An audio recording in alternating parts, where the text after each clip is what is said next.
Assalamualaikum warahmatullahi wabarakatuh. Bapak Ibu yang kami hormati,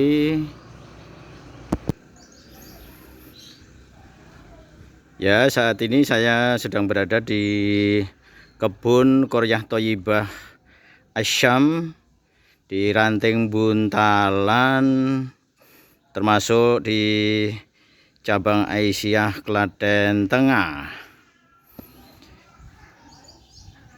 Kebun Qoryah Thayyibah ini berada di lingkungan ranting setempat, di rumah warga anggota Aisyah.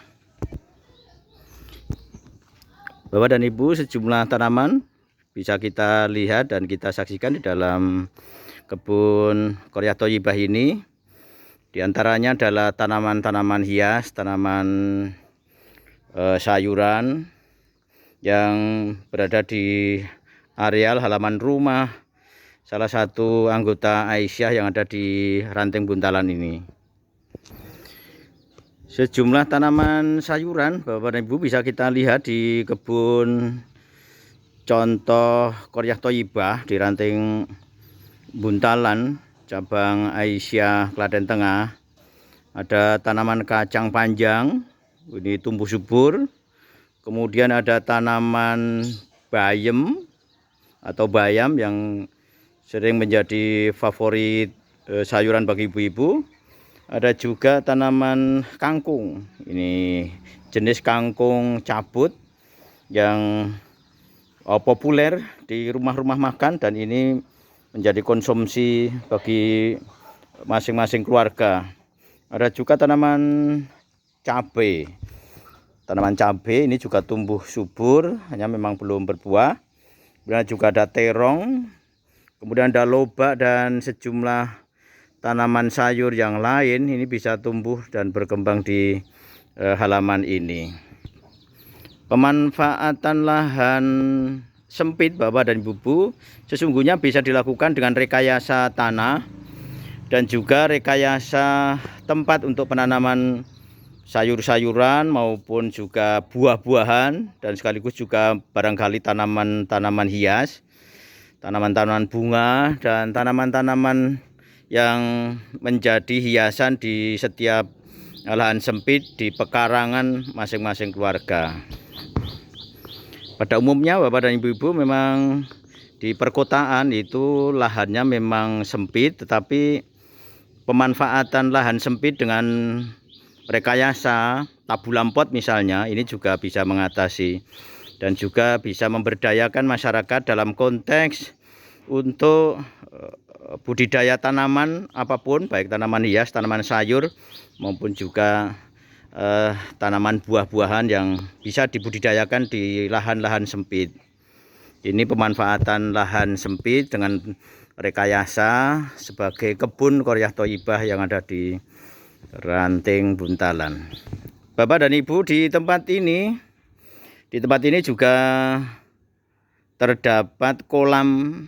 Ya, secara sederhana ini bisa diusahakan hampir setiap keluarga bisa budidaya ikan, dan ternyata ikannya juga tumbuh subur, sehat, dan bisa dikonsumsi untuk keperluan dan kepentingan konsumsi keluarga.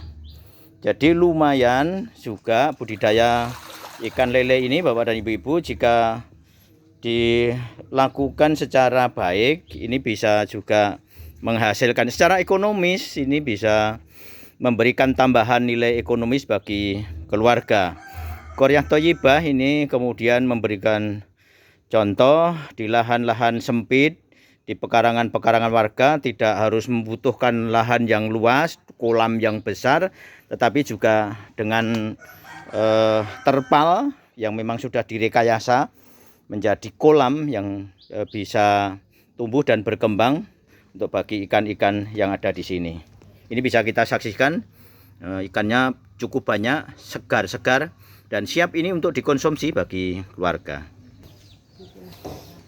Ini untuk kolam kecil dan ibu-ibu, digunakan untuk memisahkan ini lele yang sudah siap dikonsumsi, siap dipanen, dan siap dijual untuk konsumsi, dan bisa meningkatkan ekonomi bagi keluarga. Iya. Jadi sungguhnya lumayan bagus Bapak dan Ibu-ibu, nilai jualnya.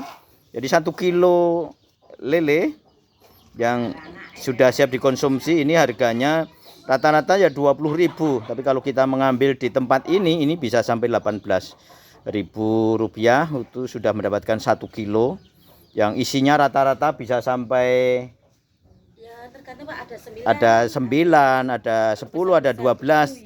Tinggal tergantung besar kecilnya. Nah, saya kira itu Bapak dan Ibu. Terima kasih atas atensinya untuk melihat secara langsung terkait dengan soal kebun Qoryah Thoyibah yang ada di Ranting Aisyah Buntalan, cabang Aisyah Klaten Tengah.